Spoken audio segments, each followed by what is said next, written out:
GST പരിഷ്കരണം സംസ്ഥാനങ്ങൾക്ക് വിഹിതം ഉറപ്പുവരുത്തിയാകണമെന്ന് ധനമന്ത്രി കെ.എൻ. ബാലഗോപാൽ സംസ്ഥാനത്തിന്റെ ആശങ്ക കേന്ദ്രവുമായി പങ്കുവച്ചിട്ടുണ്ട്. വരുമാനം കുറയുമ്പോൾ കമ്പനികൾ മോഡലുകൾ മാറ്റി വില കൂട്ടും. സെപ്റ്റംബർ 3-4 തീയതികളിൽ GST കൌൺസിൽ വിളിച്ചിട്ടുണ്ടെന്നും ആശങ്കകൾ വീണ്ടും അറിയിക്കുമെന്നും മന്ത്രി പറഞ്ഞു. ഇപ്പോൾ വന്നേക്കുന്ന നിർദ്ദേശങ്ങൾ GST കൌൺസിലിൽ ചർച്ച ചെയ്യും.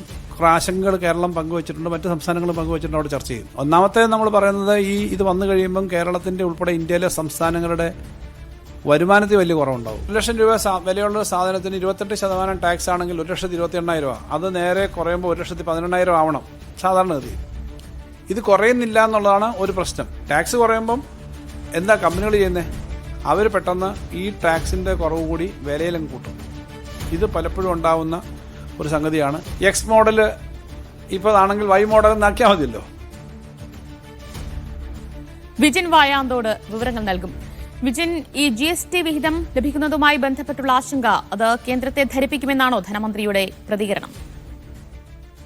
ദിവ്യ, ഇത് ഇക്കാര്യത്തിൽ കഴിഞ്ഞ സ്വാതന്ത്ര്യദിനത്തിലാണ് പ്രധാനമന്ത്രി ഒരു പ്രഖ്യാപനം നടത്തിയത്. ദീപാവലിയോടനുബന്ധിച്ച് ടാക്സിൽ കുറവ് വരുത്തി GSTയിൽ പുതിയ പരിഷ്കാരം വരുത്തും എന്നുള്ളതായിരുന്നു പ്രധാനമന്ത്രിയുടെ പ്രഖ്യാപനം. ഇത് വരുന്നതിലുള്ള ആശങ്കയാണ് നിലവിൽ സർക്കാർ അറിയിച്ചിട്ടുള്ളത് എന്നുള്ളതാണ് ധനമന്ത്രി വ്യക്തമാക്കുന്നത്. ഈ പരിഷ്കാരത്തിൽ ഏതെങ്കിലും തരത്തിൽ നികുതി കുറയുന്നതിനെയല്ല സംസ്ഥാന സർക്കാർ എതിർക്കുന്നത്. സംസ്ഥാനങ്ങൾക്ക് ലഭിക്കേണ്ട വിഹിതം അത് ലഭ്യമാക്കി, അത് ഉറപ്പാക്കി മാത്രമേ ഈ പരിഷ്കാരം നടത്താൻ പാടുള്ളൂ എന്നുള്ള ഒരു ആശങ്കയാണ് നിലവിൽ സംസ്ഥാന സർക്കാരും ഒപ്പം തന്നെ മറ്റ് സംസ്ഥാനങ്ങളും കേന്ദ്ര സർക്കാരിനെ അറിയിക്കാൻ പോകുന്നത് എന്നുള്ളതാണ് ധനമന്ത്രി വ്യക്തമാക്കിയത്. GST കൌൺസിൽ യോഗം അടുത്ത മാസം 3-4 തീയതികളിൽ അടിയന്തരമായി വിളിച്ചു ചേർത്തിട്ടുണ്ട്. ഈ യോഗത്തിൽ ആശങ്ക അറിയിക്കും. നിലവിൽ തന്നെ ഇക്കാര്യത്തിലുള്ള ആശങ്ക അറിയിച്ചിട്ടുണ്ട് എന്ന കാര്യവും ധനമന്ത്രി വ്യക്തമാക്കുകയാണ്. വരുമാനം കുറയുമ്പോൾ അത് എങ്ങനെ പരിഹരിക്കും എന്നത് പ്രധാന പ്രശ്നമാണെന്നും ധനമന്ത്രി വ്യക്തമാക്കുകയാണ്.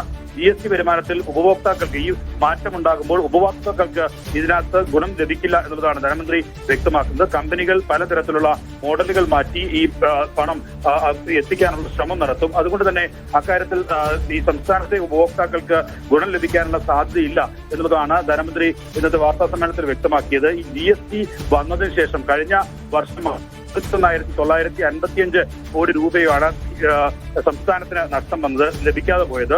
പുതിയ വരുമാന മാറ്റം വരുമ്പോൾ ഏകദേശം 10,000 കോടി രൂപ വരെ കുറയാനുള്ള സാധ്യതയാണ് നിലവിൽ കാണുന്നത്. ഈ സാമ്പത്തിക വർഷം മാത്രം 4,000 കോടി രൂപയെങ്കിലും വരുമാനം കുറയുമെന്നാണ് നിലവിലെ ഒരു കണക്ക്, ഏകദേശം പ്രാഥമികമായി എടുത്ത കണക്ക് പ്രകാരം മനസ്സിലാക്കാൻ കഴിയുന്നതാണ്. ഇക്കാര്യത്തിൽ ഒരു പ്രധാനമായും ഒരു ഉദാഹരണമായി കെ.എൻ. ബാലഗോപാൽ ചൂണ്ടിക്കാട്ടുന്നത് ലോട്ടറി നികുതി 28% നിന്ന് 40% നിലവിൽ ഈ പുതിയ പരിഷ്കരണത്തിൽ ശുപാർശ ചെയ്യുന്നത്. അങ്ങനെ നടപ്പിലാക്കിയാൽ അത് ലോട്ടറി മേഖലയെ പൂർണ്ണമായും പ്രതിസന്ധിയിലാക്കും എന്നുള്ളതാണ് ധനമന്ത്രി വ്യക്തമാക്കുന്നത്. കാരണം 40% ഈ നികുതി വന്നു കഴിഞ്ഞാൽ സ്വാഭാവികമായും ലോട്ടറിയുടെ പണം വർദ്ധിപ്പിക്കേണ്ടി വരും, അതിന്റെ തുക വർദ്ധിപ്പിക്കേണ്ടി വരും. ഏകദേശം 1.5 ലക്ഷത്തോളം തൊഴിലാളികളും മറ്റ് ഉള്ളവരും ഒക്കെയായി അവർക്ക് ജോലിയും ഒപ്പം തന്നെ മറ്റ് ആനുകൂല്യങ്ങളും ഒക്കെ ഈ ലോട്ടറി വകുപ്പുമായി ബന്ധപ്പെട്ട് നടത്തുന്നുണ്ട്. അതിലൊക്കെ വലിയ പ്രതിസന്ധിയാണ് ഉണ്ടാകാൻ പോകുന്നത് എന്നുള്ളതാണ് ധനമന്ത്രി ചൂണ്ടിക്കാട്ടുന്നത്. എന്തായാലും 20,000 കോടിയിലധികം തുക ഈ ഓണത്തിന് കൂടുതലായി സംസ്ഥാന സർക്കാർ ഈ വർഷം മാറ്റുകയാണ്, അതായത് ഖജനാവിൽ നിന്ന് മാറ്റുകയാണ്. വില പിടിച്ചു നിർത്താൻ ഉൾപ്പെടെയുള്ള ആവശ്യങ്ങൾക്കും ഒപ്പം തന്നെ ക്ഷേമ പദ്ധതികൾ നടപ്പിലാക്കുന്നതുമായി ബന്ധപ്പെട്ടും അങ്ങനെയുള്ള തുക മാറ്റുന്നുണ്ട്.